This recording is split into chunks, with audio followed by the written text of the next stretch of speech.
You are listening to 90.3 WMSC Upper Montclair, as the recorded track tells you, and I am here. I am Felipe Costa. I am your host for the Morning Buzz, and if you need to know, today is Tuesday, April 21st, considering we're all basically uh, unfamiliar to the concept of time. I'm here, of course, with my co-host Danny and our newscaster Hallie. Real quick, we're going to be talking today about some Penguins. We're going to be talking about college radio. We're going to be talking about a good way to keep yourself informed and protected in case you do start coming down the symptoms. And of course, the debate about pumping gas in New Jersey is going to come up again related to coronavirus. But first, we're going to throw it over to the newscast. Good morning. New York Governor Andrew Cuomo will be meeting President Trump in the Oval Office this afternoon after the two had repeatedly clashed over the coronavirus pandemic. This meeting comes after the two leaders traded blows last Friday, with Trump telling Cuomo he needed to, quote, complain less and get on with his job, end quote. This making Cuomo snap back by mocking the president's hosting on The Apprentice. In more statewide news, Georgia, Tennessee, and South Carolina have announced that they will be easing up on their coronavirus lockdown plans. Their shelter-in-place order will remain active until April 30th, but more non-essential businesses will reopen as long as they adhere to the social distancing requirements and other safety rules. Back in Jersey, Governor Murphy is planning to give a broad blueprint of reopening the state by the end of the week.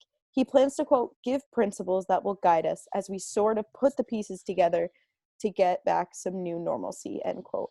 Finally, it's 46 degrees here in Kingwood, New Jersey. It's a little cloudy on this wonderful Tuesday morning. Right now, here in Newark, it's 54. It's cloudy. We're going to get as high as 64 and low of 35, and we're probably going to have thunderstorms for most of the day today. What about the weather over by you, Danny? I can't hear Danny real quick. I don't know if it's coming in or not. Sorry, I accidentally muted myself because That's fine. I was having allergy problems, so I was fixing it. I hate that. Yeah. But how's the weather over by you? Up here in Northeast Pennsylvania, it is 45 degrees, supposed to have some rain and thunderstorms throughout the day, and it is very cloudy right now.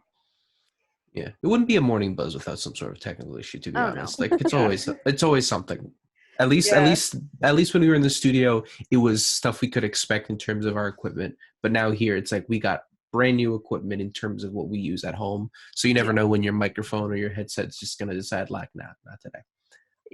We're going to throw it over real quick to the COVID visualizer, the big map of doom, because honestly, it looks like doom and gloom. But we're going to go through that to keep you informed on what's going on right now. Here in New Jersey, we have just over 678,000 active cases, about 42,500 deceased, but thankfully a little over 72,000 recovered in the United States. We do have like a quick little, interesting, they have like a little graph now.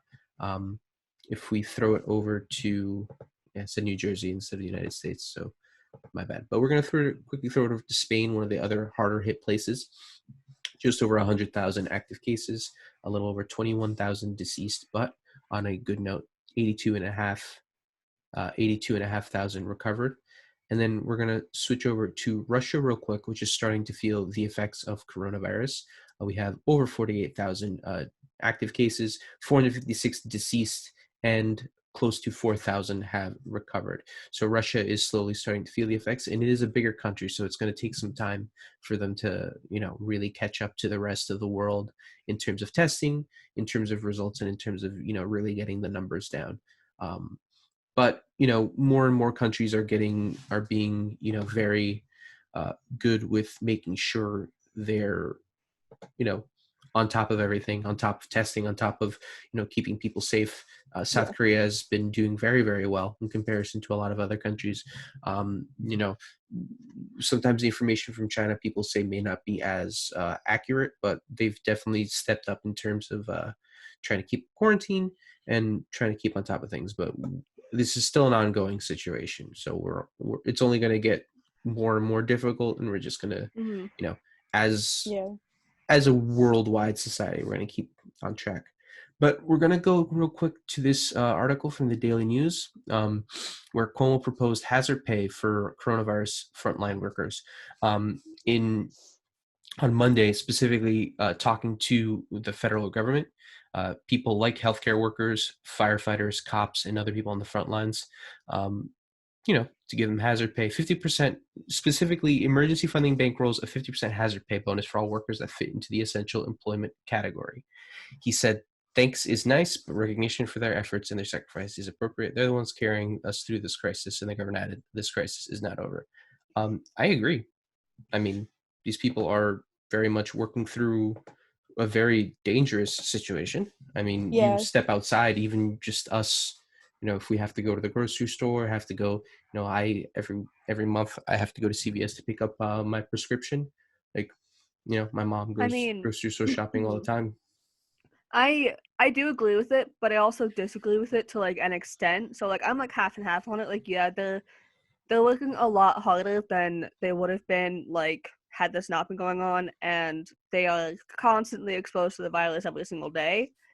But at the same time, they chose the profession that they went into, and they had to have known that, if something were to happen, that they're essential, so they're gonna be out there and working no matter Mhm. what happens. So that's why I'm like 50-50 on it. Like, yeah, working, they're constantly exposed, they can get sick, they can die, but they also chose this profession. So it's Yeah. kind of like half and half.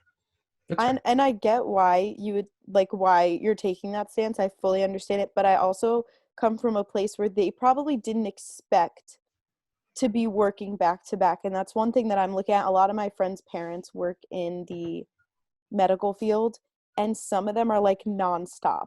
Like Mhm. they're never home because they're continuously working to get the efforts in to try and beat this virus. So I get where it's like where you're coming from, but I also am taking a stance for like I don't think anyone expected to be working back to back without really going home, That's fair. which is That why is a good point. they probably want to boost their wages, because when you go to work, the idea is that you're going to work, and if you're a nurse you work longer hours, but eventually you go home. Mhm. Whereas like lately they're not going home. My friend Meadow babysits for someone who's a frontline worker, and she's out like the entire day and the entire night, and she watches her kids and like tutors them, and I could see where boosting wages would make sense. I think ultimately it comes down to, because Danny makes a good point, because there's definitely people now who are still doing their normal jobs, who may see how people are asking for more money and might ask for more money. Like, if you're, say, a journalist who works from home, specifically from home, because there are journalists that have to work on site, and I think that's a different situation. But if you're working from home, if you're doing a job that you can do safe from the safety of your home, if you're asking for hazard pay, no.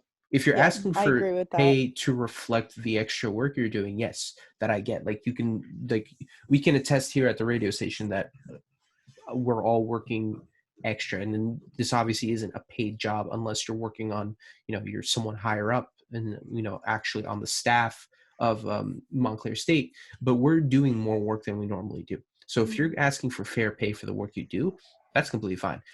But unless you're working in the front lines, unless you're working, even as something as simple as a cashier, I don't think you should be asking for hazard pay. If you're a cashier, if you're a firefighter, police officer, uh, EMT, anyone working specifically in a situation where you put yourself at risk to contract the virus, I understand Yeah. the hazard pay. And this isn't even them asking for hazard pay. They definitely have. This is specifically, Cuomo, the governor of New York City, saying that he believes that this should be a thing, which I personally agree with.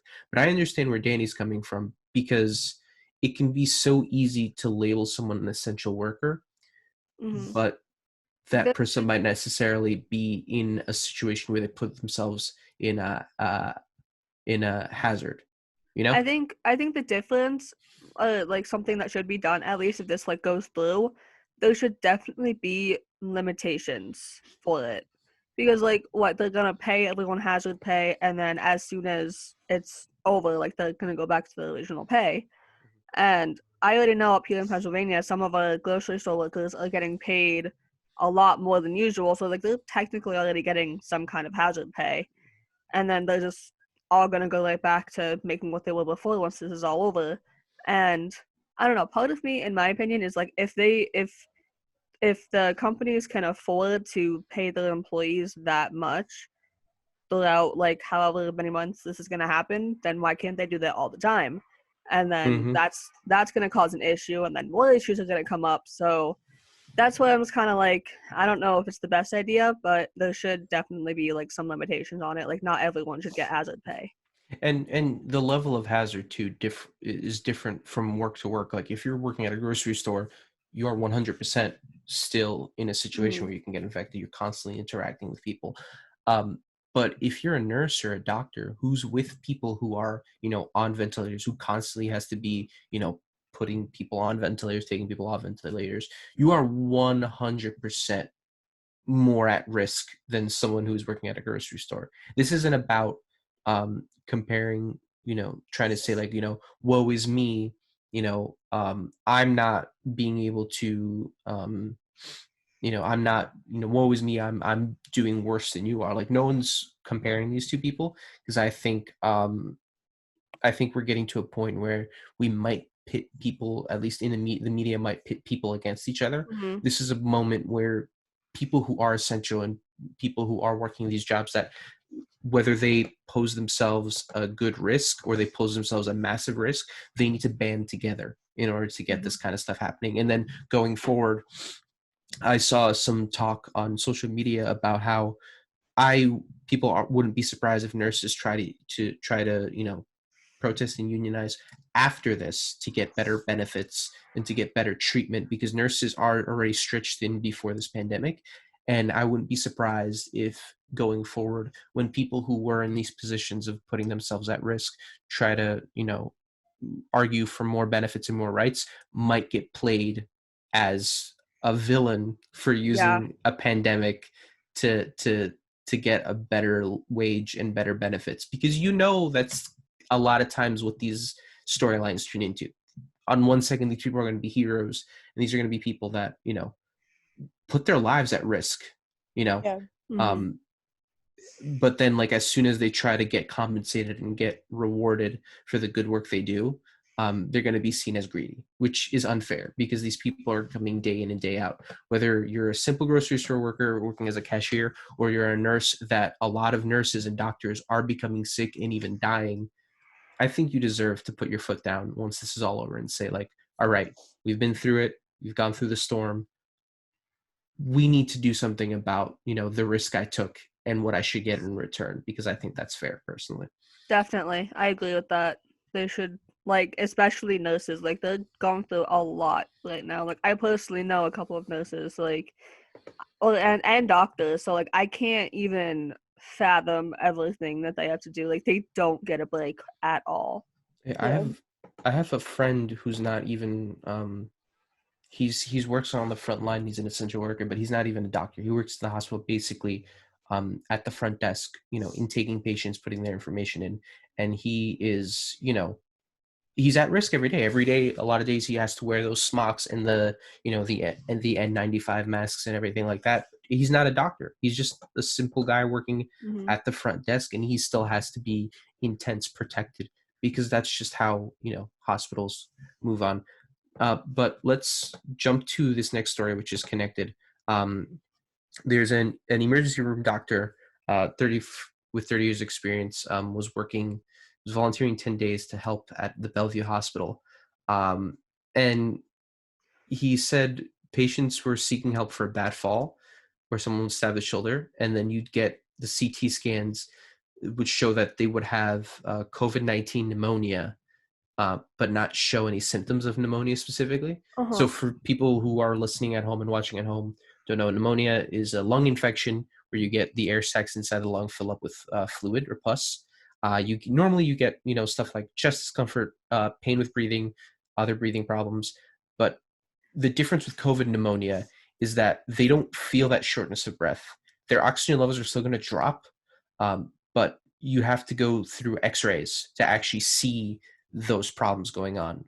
For a normal human, you around 94 to 100% is your blood oxygenation level.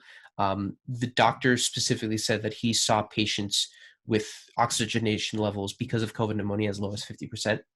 Um, They were sick for, he says, a week with things like fever, cough, upset stomach, fatigue, but their shortness of breath only came when they got to the hospital. Pneumonia was going on for days, and by the time they go there, they're in critical condition. Uh, he believes that a common device, something called a pulse oximeter, which can help monitor your oxygen levels, can help you in terms of catching this in advance to make sure that, you know, when you go to the hospital, you're not at a critical condition. You don't go to the hospital right when you need to. You go to the hospital beforehand to take care of it, because from what he was talking about, from having to wait for all this to happen and your oxygen level to get that low, um, by the time you get to the hospital, you're going to need to be put on tubes, because this is something called hypoxia, which is a lack of oxygen in the body, which would lead to death, because, you know, your body needs oxygen. So Okay. these things are very simple. You can get them like at CVS or any other pharmacy without a prescription, or even order them online, because that thing, they not only does it check your oxygen level, but also checks your pulse. What were you gonna say, Danny? That was actually just gonna be my question, because like I agree with the whole like pulse oximeter thing. Like, yeah, I was a lifeguard, so like I know like that's something that works a lot and can like tell you if someone needs medical assistance. But I know not everybody has the money or has access to get one. So, you know, my question is gonna be like, how can they get one if they physically can't? Like, they might not have a car. People might not be able to get it for them. They might not be able to afford it, and just Outside of, yada yada. I guess outside of Amazon, there are probably different websites that do sell them. You know, there's always going to be a premium, and hopefully this doesn't turn into a situation where people are scalping them and people are buying them up to sell them for, you know, a higher price. You saw that happening with things like hand sanitizer, toilet paper. Right now, Nintendo Switches are having that problem, where there's even a bot that someone programmed that is free to download, where it tracks different sellers that have a Switch in stock and automatically purchase them for you, so you can resell them later at a higher cost. What? Why? Because a lot more people are buying Nintendo Switches between Animal Crossing coming out and other games coming out, and people being at home. Obviously, they're playing more. But more importantly, we don't want the same situation of the oximeter happening, where, you know, people start buying them up. But it is important if you can get your hands on one. Um, it's good at, it won't, like, obviously you can't sit there and be like, oh, I have this, I'm going to be safe completely. It can help you prevent the curve going forward. If we can probably show off what it looks like, it's a very simple device, really easy to use. Like, you don't have to hurt yourself, you don't prick your finger or anything. um, I think our general manager, Annabella, she actually has one, because she spoke to someone who gave her similar advice. Basically, it's a little phone looking thing. How are you, Annabella? Good morning, everybody. So yes, so this is a pulse oximeter, and it's very simple to use. You just click that, right? And you would put your finger on it, and it starts to read your levels. It takes a couple of seconds before it tells you the bigger number is my oxygen level. I'm doing great. The other number is my pulse. So that would show you what your oxygenation is in your body. 100% is the best you can do. So I'm good, I'm healthy, there you go, for everybody. But yeah, so this device, this one in particular was about 30 bucks. I got it on Amazon. And there are other devices that you can get for as low as 14. It's the same thing, you just put it on your finger, very easy to use, very easy to read. Some people may be like, oh no, my oxygen is 70. No, that's your pulse, right? So like usually the pulse could go, if you're running, obviously you will get a little bit above 100. The oxygenation percentage would never go above the 100. So the bigger number, at least on my device, would be the oxygen level. But yeah, Amazon still has them. There's, you know, after this story, we'll see if people start to do the same thing, as you said, with the Switch. But I think that if you're home and you have a question about, well, I'm not feeling great today, I'm fatigued, let me just take a look. You can potentially catch this earlier, is what this doctor is saying on the opinion piece, since this virus seems to be going on silent. So it's a good resort to have a way to be resourceful about it and get your self-care if you need to. And if you don't get intubated, you know, your percentages are obviously a little bit better, and seeking care and just trying to get treatment. The idea is to not get to the point where you have to be on a ventilator. Yeah. Well, And here's with, go ahead, Dana. here was my other question with that though. Like, what if you're a person who already has like lower oxygen levels to begin with, and then you put it on, and you see that it's low, but you don't really know that you always already have low oxygen levels. I guess you Yeah. would just still go to the hospital just to get checked out, or No, I think you need to call your doctor. Your primary doctor would tell you. I mean, my daughter has asthma, so she's not going to hit 100. She's always going to be on 96, 98, you know, and so if you Mhm. do that, you know, and again, we're not talking about, you know, a 2-3 point drop from the 100. We're talking about, you know, going below 90, where you're starting to see that your body's not getting the oxygen it needs, right? But I would say not go to the hospital at this point. Particularly if you're feeling healthy, is just to call your primary doctor and say, hey, I'm seeing these levels. I'm not very comfortable with it. You know, what can we do? And potentially your doctor will suggest a way to get treated, or at least find a way to see you without you going in and just adding to the already insane amount of people that are going to the hospital. It's more about knowing that one of the things that does help with pneumonia, and this is for any pneumonia, is changing positions when you sleep. This is something that the people at the hospital will do when people have pneumonia. They move you so that you increase, you know, like you move the fluid around, and that helps sort of treat it. So if you're home and, you know, you want to put yourself face down on a bed and just try to do that. But you know, it's bad to self-diagnose. I think that what this doctor is saying, it's the hospitals are so overwhelmed that if you are worried about having silent hypoxia, this can help you see if that's the case. And with that in mind, you're not waiting until you're short of breath, which at this point he's saying people are coming with 50% oxygen level, which is really, really bad. That's all there is to it. This is not for people to become doctors and self-diagnose and like all of a sudden, you know, we're going to do that. There are people who are going to have emphysema, you know, asthma and other kind of issues. And I would assume that those people are aware that that's some of the stuff they have. But the first thing to do will be to call your primary care doctor. Yeah, and I think Okay. that's very important to involve a professional when you Yeah. you may have a concern. Always involve a professional beforehand, because you know you just have an oximeter. It doesn't right. mean that you have a Yeah, degree. you're not a nurse. Exactly. Thank you, Annabella. You're Thank you, welcome. Annabella. Thank you, Thanks for Annabelle. having me.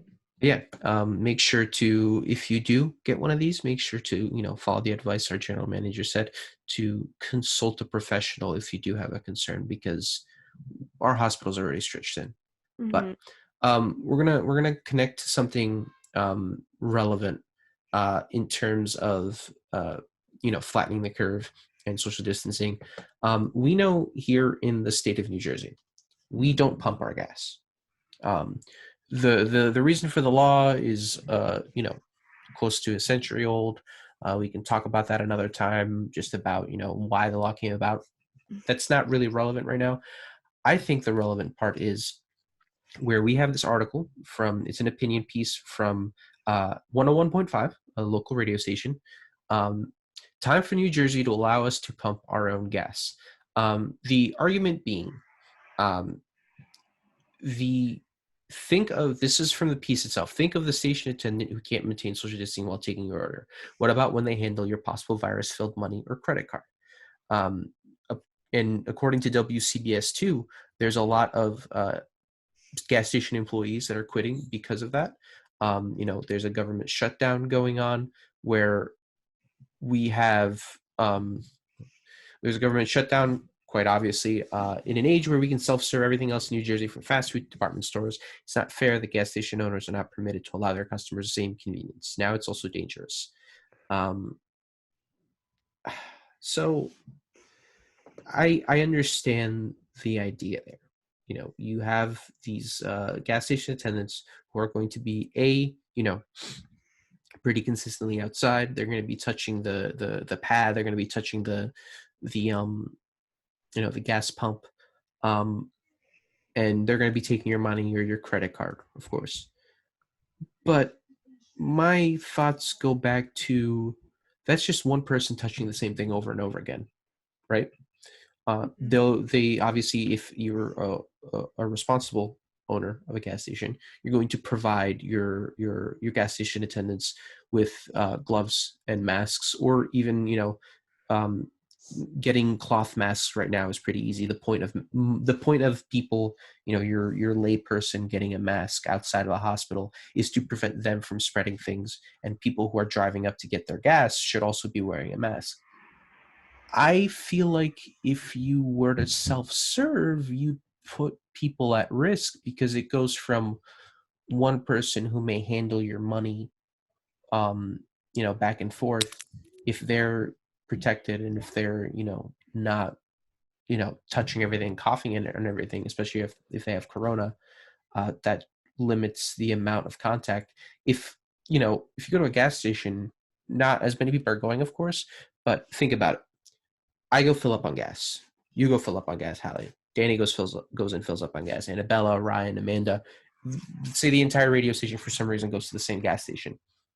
If we do self-serve, that's like what, 50 something of us touching the gas pump, touching the keypad and everything like that, as opposed to a gas station attendant who is wearing gloves and wearing a mask, who will handle our money, and he'll be the one, or she'll be the one touching the gas pump time in and time out. I feel like that's not a good idea to have self-serve, because you throw in so many variables with so many different people and their habits. Like, obviously you can still have sanitation stations, and you can have, like, they'll, when they handle money, they can wash their hands and stuff like that. I get what you're saying, but here's the other side of that. Gas station attendants are now at a higher risk for contracting the virus or getting the virus because of all the people that they have to deal with, all the credit cards they have to handle, all the, like, people who are driving the most likely aren't wearing a mask because they're in their own car. It's a job for people in this troubling time. And with that logic that you said, then I guess technically every single state should be going to, not self-serving. Also, here in Pennsylvania, we've been self-serving for as long as I can remember, and we get by just fine. Like, I feel like New Jersey, whether this is a thing or not, should go to self-serve, because I have literally met so many people at college who do not know how to pump their own gas simply because they've never had to do it. But I mean, that's just my take on it. New Jersey is the only state left that doesn't Mhm. pump their own gas. And I don't know. I feel like, maybe when this is all over, they should pump their own gas. But right now I get it. Like, people need jobs, and gas station attendants is a job. I'm just worried about them getting, sick because of other people coming in who just aren't being considerate and aren't wearing the masks and gloves that they should be. I will say I agree with you. I think it's absolutely ridiculous that people in New Jersey don't know how to pump their own gas. Like, it's not that hard. You press the button, you take off the gas cap, you put the thing in, you hold the switch, the pull the lever, and usually the lever locks in place. I have Mhm. had gas stations like on rest stops outside of New Jersey, where every once in a while you'll have to keep pressing it because it's an older gas pump. Yeah. That's kind of like, that's going to happen. But just, it's not that hard. Like, this is beside the point. It's not that hard. Like, I don't Yeah, my mom understand. taught me how to pump gas. Been Yeah, doing it like, my I don't whole life. understand. Like, as much as like some people may never touch a gas pump in their life here in the state of New Jersey, like, you see people doing it, right? Like, you can see through your rearview mirror, or you look back, you see the guy or the girl, they take it out, they put in whatever information you need to put in, and usually it's pretty clear on the screen what it says. They press the button for the kind of gas, they put it in the car, and they pull the thing, and you wait until it's filled up. Like, I don't I don't understand when people can't pump their own gas. And what if you need to go to another state that doesn't have service, Like, you need to know how to do it so that you can do it in those other states should you need to fill up on gas. Yeah, I think my only thing is that you do make a good point that other states don't have it. that you still have to pump your own gas, and I can only assume in those states they have sanitation equipment there in terms of like wipes that you can wipe down the keypad and everything like that. Now you get all these products that are these antibacterial, these metals that don't catch bacteria that you can use to open doors and stuff like that. That are, some are cheap and some are priced up way much more than they should be. But at least in the state of New Jersey, and just I can sometimes be a little cynical about people. There's some people that just aren't considerate about what they do when they do stuff. Like the amount of times you see people not social distancing in public, the amount of times you see people not wearing a mask or not wearing gloves. Like, at least in the state of New Jersey, with the current way that we don't pump our gas, the gas station attendants themselves, they're already running the risk, so they know that what they have to do, and they'll be looking out for themselves. I trust them a lot more because they're looking out for themselves. They know, like, even if, as much as I have to do this for other people, it's me first and foremost that I need to protect. So I'm going to do what I can to protect myself, as opposed to someone who's like, oh, I'm just filling up on gas real quick, I'm coming in and out. Like, you don't know who's touched that gas pump, aside from that. So that's a fair point. Both sides have a good argument. That's the thing. There's no clear-cut answer to this. Like, pumping your own gas, it already happens in other states, so you're going to have the problem of everyone touching a gas pump no matter where you go outside of New Jersey. So trying to argue that the correct solution is to have attendance, it just doesn't stack up. Like, I don't know if you can track how many people get infected from filling up on gas, but I really don't think that's the major concern. So I think you can really argue either or, but I think for the sake of the way the state functions, it'd probably be better to keep as it is. So Annabelle is sharing a YouTube video called "How to Pump Gas." So let's see what this This should be this is like. interesting. To drive, you're also going to need to learn to pump gas. But don't fret. Filling up your tank is easy once you know how to navigate the gas station. Step 1. Turn off your car. Pumping gas with your car on could start a fire. Step 2. Open up the gas tank door and uncap your gas tank. Step 3. Select your way to pay. You can pay at the pump or head inside the store to pay. Lift the nozzle and select the type of gas you want to fill your car with. Step 4. Place the nozzle in the gas tank, squeeze the handle, and you can hear the gasoline start to fill. Step 5.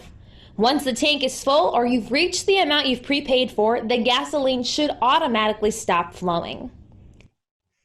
Step 6. Once it stops, remove the nozzle from the tank and replace it back into the fuel dispenser. Step 7. Replace the gas cap and twist until you hear a click. And finally, Step 8. Close the tank door and return to the driver's seat. See, it's not that hard, New Jersey. It's easy. Like, I love this state, but like when people are like, I don't know how to pump my own gas, it's just like, but it's not hard. It's not. Like, okay, let me just say, we all know for a fact if New Jersey suddenly went to having to pump their own gas, there would be riots. Oh, it would be a disaster. It would be an absolute people disaster. would be mad, but honestly, it's not as big of a deal as It isn't. it would be made to be. Like, you'd see Watching people. that, watching that just made me laugh, and I have no idea why. It's so simple to you. It's so simple to all of us watching right now. Yeah.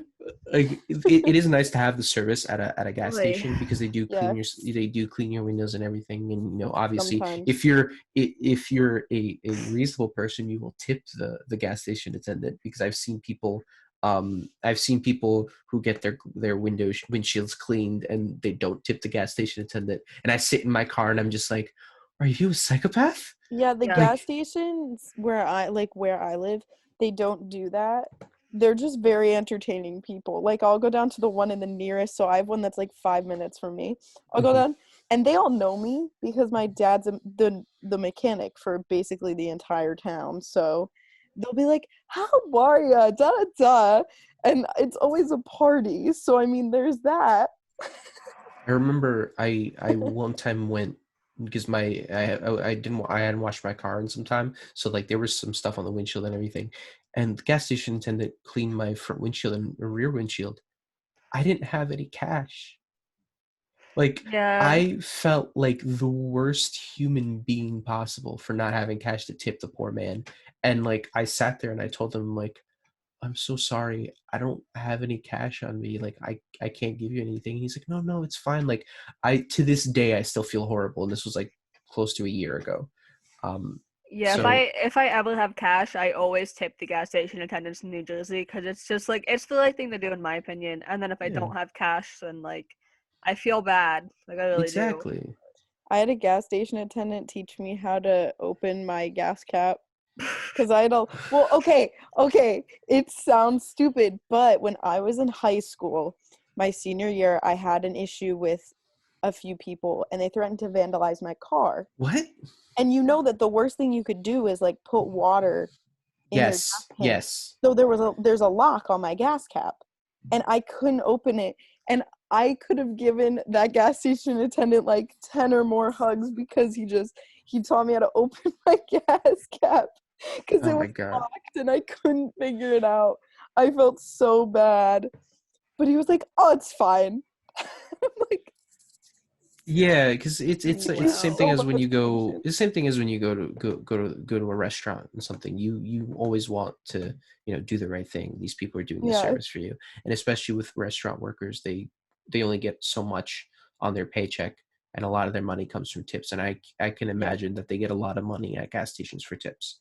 But let's move into some lighter stories in terms of stuff during the quarantine. You have this article about 12 board games you can play with friends from afar. These virtual versions of classic and lesser known games are ideal for social distancing. It talks about games you can download on your phone and such, like Monopoly and Clue. Newer games like Wingspan, Ticket to Ride, and Codenames. There's usually an official app, an affiliate copycat on the website itself. There's Tabletop Simulator. We were talking with Ryan Trick, one of our producers, and he was mentioning to that something you get on Steam. And the one thing I'll say is just in terms of stuff you've been doing with games and other ways. How have you been staying in touch and playing with friends and doing activities? Because I know between Tara, one of our station DJs, she streams sometimes, and what she'll do is she'll set up a game of something like Jackbox for everyone to play together. Yes. And people will jump in. Jackbox is fantastic if Yeah. if anyone is interested in a game that you can play along with friends and just strangers too. You can find Jackbox on places like Steam and everything if you are interested to give it a look. But what have you guys been doing in terms of being able to play with friends in terms of board games and other games that aren't your traditional multiplayer video game? I mean, I've also been playing Jackbox a lot with some friends over Discord. We go into the voice chat, someone would stream it, and then we'll all play on our phones. They also have Cards Against Humanity online. Yes. You There is know, an unofficial version. unofficial version, yeah. So I've also been doing that sometimes. I spend a lot of my time on Skype with my boyfriend, like almost all the time. But yeah, that's pretty much it. I literally just sit in my room. I play Jackbox. I play Cards Against Humanity, and I FaceTime and Skype all of my friends. That's about it for me. Yeah, no, I'm usually on FaceTime. I'll like sit and do my friends and I will do homework from totally different classes, but we'll sit on FaceTime and do it. Or I'll occasionally watch movies. I don't do a lot of gaming because my patience level gets so low that I get frustrated so quickly. And I'm like, this is boring now. So like there was one night I went downstairs and I was like, okay, we're gonna play some Grand Theft Auto. It's gonna be great. I got like 10 minutes into the game and I was like, I'm so bad at missions that I shouldn't be playing this game. That's So why I can't play GTA. I've had this game for 2 years and I still have not done the first mission. I've just been running around doing what one does on Grand Theft Auto, Just committing crimes. Yeah, I will I'll say, we for our anniversary on Friday, we ended the show. Uh, we ended the anniversary show by playing Jackbox. There was two different games in the new Jackbox. One where you're on a ship and you're comedians and you have to build jokes off each other, and another one where you quiplash, where you have to finish. For the people who don't know, quiplash is basically you get a sentence that you have to finish and basically fill in the blank, and then it's two answers versus each other, and you have to vote on it. So it's really fun. Like it's interesting to play with different groups of people, because I've played different Jackbox games and different board games with different friend groups, and it's interesting to see how you need to adapt your responses and the way you play with the people you play, because some, like, obviously they're in jokes with certain friends. Like, I can't make an inside joke with one group of friends and then make it with the same group, a different group of friends, because they won't get it. Yeah, Like, definitely. if we make a joke about Frank Ocean in finding Frank Ocean in the studio outside of WMSC, no one's gonna understand that. Mhm. No one at all. But No. like, if I go talk to, like, George or Austin and just be like, Frank Ocean, and mention it in drop it in conversation, they're gonna get it. But it's been fun, and like, as much as it sucks not to be able to see people in person, I feel like we're getting a brand new appreciation for the relationships we have in our lives. Oh, Um, definitely. like, I'm like I'm like one of the most introverted people you will ever meet, and I miss people so much. Yeah. Like, it's bad, and I'm really introverted, so if I miss people, that's how you know it's gotten really bad. yeah, like, I know I've had so many friends say, like, the instant we can safely go outside, they always emphasize safely, because obviously, you can go outside whenever you want. Like, Mhm. we're going to, get brunch, we're going to go do something, we're going to go do this, we're going to go Yeah. see an event, go to a concert, when everything can be safely done. Like, I haven't been to a hockey game in, I don't even know how many months now, and I'm He's going stressed. basically going through withdrawal. Like, I'm like here on the corner, like Chappelle, and it's just like, got any hockey? Got any hockey? I Yeah. feel so bad for sports fans. Like, there's no sports on right now. Like, Oh, you have no everyone's going idea. through Like, withdrawal. teams have been basically like letting you rewatch like games from different seasons and stuff like that. Like the NBA gave everyone free access to NBA season ticket, and you can watch every game from like the past like 10 or so seasons, like any game you want. Like, that's how bad it is for sports fans, that teams are willingly giving up their premium services for free so people can watch them. People are also like making up these really weird things that shouldn't be sports, but they're calling them sports just so they have something to call a sport. And I'm like, that's insane. The creativity, I'll give them Yo. credit. The creativity right now that's going on throughout this quarantine, and it's not limited to things like sports. Like, we here at WMSC, like, we're doing some crazy stuff too. Like, we have people streaming. We finished off, like, anniversary show. Like, we're Mhm. doing stuff on Facebook Live. Like, before now, aside from maybe like a couple things we filmed, we were almost never on video and doing video content. Mm-mm. Like, No one in my face. like we're radio people. We don't do video normally. We don't do like on camera stuff. Like, every time I do on camera stuff that isn't Zoom, I'm physically uncomfortable with it. We Like, gotta, people don't know how to act on camera. Like, not at all. So Annabella pulled up from our Facebook page a quick little the stream where they did the Jackbox game, and here's a quick little tidbit of it. The audio's not coming in. It's always fun. But you can see in the top right corner, we have different people popping in the chat. We can see Josh, Sam Carliner was there before. We had Tara in this corner. Like, this is like, the joke's like, Harry Potter can do really weird, obscure spell that allows him to, haunt WMSC airwaves or have parents. Lol, psych. But like, this is the kind of stuff that you can do with games like Jackbox, where you have you have jokes, you have stuff like that, you have little stuff like that, and it's just fun. Like, you can really just have a good time with friends. Like, I won't lie, like, I'll say, like, playing Jackbox in person, doing all this stuff in person is infinitely more fun yeah. than hitting up Skype or hitting up Yeah. Discord and starting a conversation with friends. but we have to be responsible. We have to sit here and, understand that we're in a position right now, this unprecedented. I mean, we haven't had a pandemic like this since the The Spanish flu, and swine flu.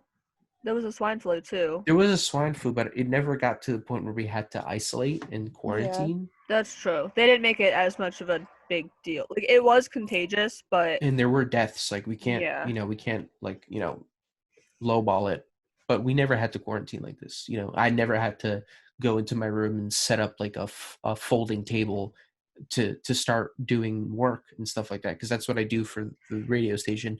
I have never had to use this desk before, and I've had it my entire life. I've never had to use it for anything before. It's just been sitting here, and now suddenly I have to use it. Never Yeah, had a no. desk in my room, so like now, like even more like I understand how useful a desk can be. As I'm looking around my room, all I see is like a bare wall with some decorations, my dresser over here, and then behind me is my bed. Like right now, I'm like basically thinking to myself, like, as soon as unemployment hits, I might just order a desk from IKEA and build it in the know. corner of my room. I don't have a desk, clearly. I mean, I just have musical instruments. That's what I've acquired. in That's this quarantine. fine too. That's Look, fine that- too. Whatever works. what I'll say for setups on Zoom meetings for obviously for the broadcast we're doing now for the Morning Buzz and for other shows, it's more professional to just have the background being somewhere in your room, even if you're laying in bed, even if you're doing anything like that. Like, as long as the background is something normal in your room, that's fine. But you have people doing like backgrounds they can put in, like we know during our Do you want a virtual background? I'll do it right now. no, not right now. You can do it for the meeting though, because That's for our funny. general meetings and our morning buzz meetings, we do some people do throw up backgrounds. Like, it's That's funny. people are trying to adapt to very very strange times. Yeah, I do that during class. There was one day I put up, I I saved like an HD 4K photo of like a prison, and randomly in the middle of class I set the background as the prison, and Oh my god. my professor was like, "What?" I was like, "I'm in prison." Oh my god. He's like, It might as well "Please." be at this point. But speaking of classes, we have this article from KRON4 about Music Education Studio offers free online classes to community as shelter in place continues. So it is Inner Harmony Music is a music education studio that is giving, as the article said, free online classes. The owner, Justine Chadley, that has studios in San Fran, Marin, Napa, and Benicia in California. She says she says, "We love serving the community through music and bringing joy to families at home. Our online classes are now connecting families and friends in different states and countries." So yeah, like we had a story last week talking about how people are adapting to making music in quarantine when they don't have, I'm here, someone else is over there playing a different instrument, someone else is over Mhm. there.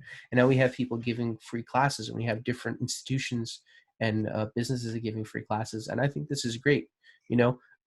As much as you don't need, that was a weird noise, as much as you don't need to be completely productive with your time now, this is a very stressful time for people. If you're able to, and you have the mental space to do it, there's so many places and so many avenues to use your creative time. And I think music classes are a big one, where you can, if you've been trying to learn an instrument, if you've been trying to, learn how to produce music, now's the time to do it. Like, as much as I mentally haven't been in a place to continue learning how to play bass, like, I have the time to do it right now. Like, if I wanted to, after I do some homework and after lecture, I can go pick up my poor bass in the corner, wipe it down from all the dust that it's covered in, Mhm. and then just, try to learn how to play a couple songs. And I think that people are taking initiative to go forward to,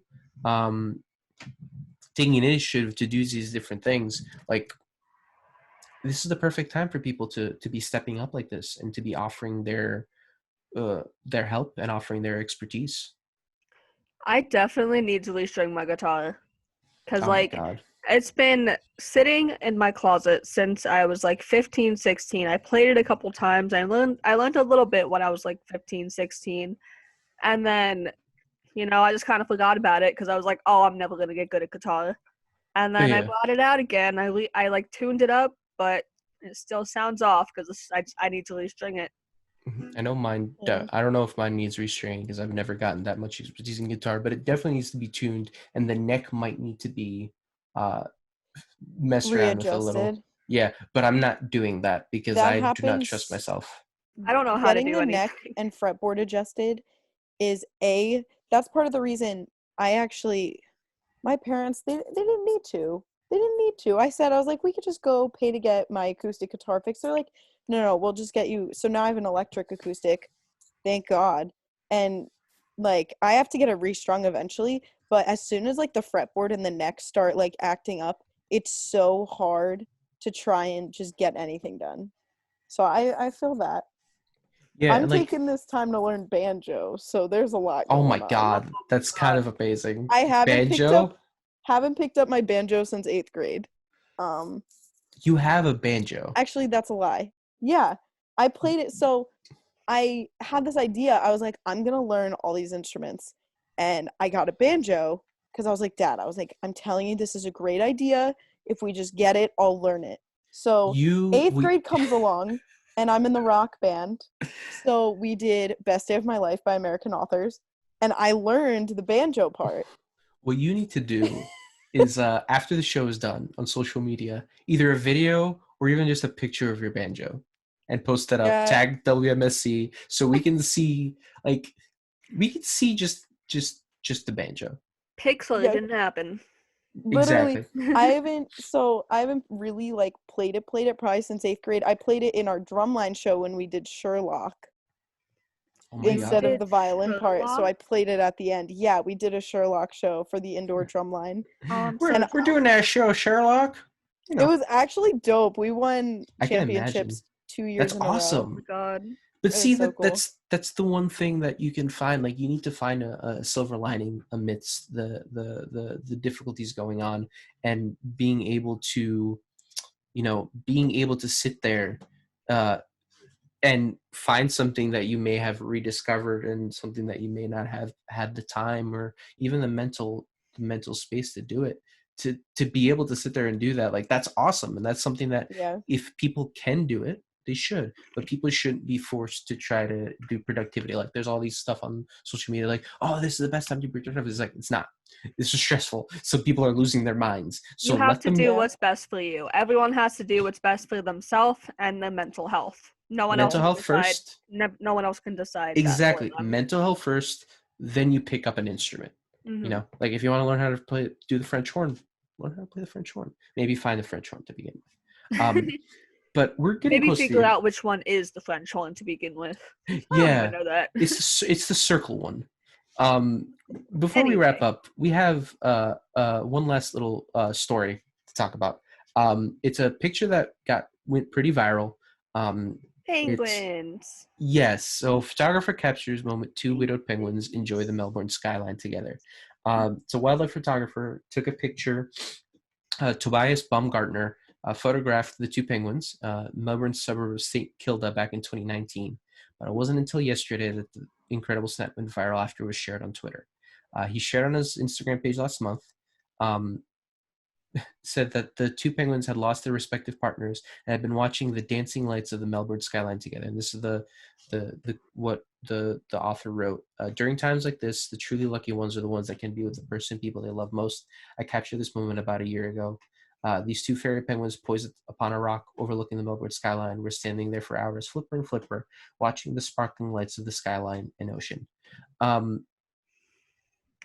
It's so something that I had asked just to double check, and it was confirmed. Penguins happen to be one of the different animal species that mate for life.